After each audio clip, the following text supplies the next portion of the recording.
بسم اللہ الرحمن الرحیم۔ السلام علیکم، میں ہوں محمد طارق اور آپ دیکھ رہے نیوز آف بتنگڑ۔ ایک طرف مار کے حق کی فتوحات کے شادیانے بجائے جا رہے ہیں، ہم دنیا کو اپنی عسکری ہیبت دکھا رہے ہیں، مگر دوسری طرف اسی عرض پاک غریب عوام کی کمر توڑنے کے لیے مارکہ بجلی شروع کر دیا گیا ہے۔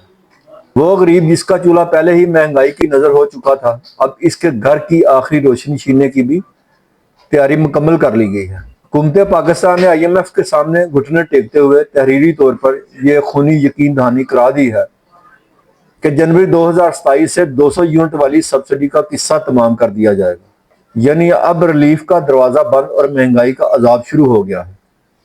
ناظرین ذرا سوچئے، حکومت کہتی ہے کہ 200 یونٹ سے کم بجلی جلانے والے پروٹیکٹڈ ہیں۔ میں پوچھتا ہوں، آج کے دور میں 200 یونٹ ہے کیا؟ ایک پنکھا، 2-3 LED لائٹیں، ایک چھوٹا سا فریج چل جائے تو مہینے کے آخر میں سوئی 200 پار کر جاتی ہے۔ یہ کون سے امیر لوگ ہیں جو 200 یونٹ سے کم جلا رہے ہیں؟ حقیقت تو یہ ہے کہ یہ وہ دہاڑی دار طبقہ ہے جو تپتی گرمی میں پنکھا چلانے سے پہلے 10 بار سوچتا ہے۔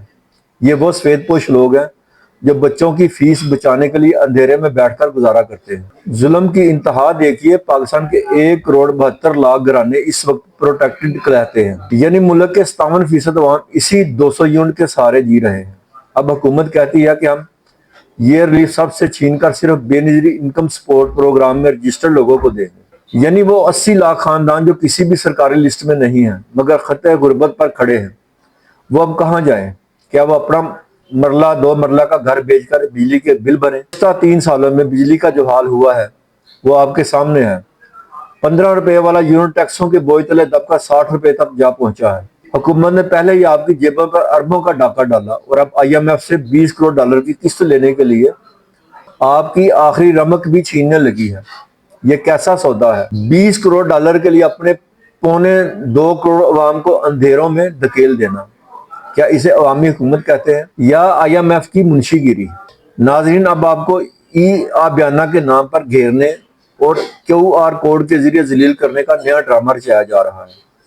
حکومت کا فائدہ صرف اتنا ہے کہ وہ اپنی نااہلی کا بوجھ آپ کے کندھوں پر ڈال کر واہ واہ سمیٹنا چاہتی ہے۔ آج سوال یہ ہے کہ کیا ایک ایٹمی ملک کے عوام کا مقدر صرف قرضے کے بدلے ذلت رہ گیا ہے؟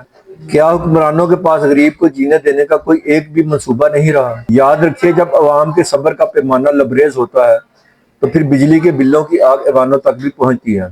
آپ اس حکومتی ظلم پر کیا کہتے ہیں؟ کمنٹ سیکشن میں اپنے دکھ کا اظہار ضرور کریں۔ میں ہوں طارق ملک، نیوز آف بتنگڑ کے لیے بس اتنا ہی۔ اللہ حافظ۔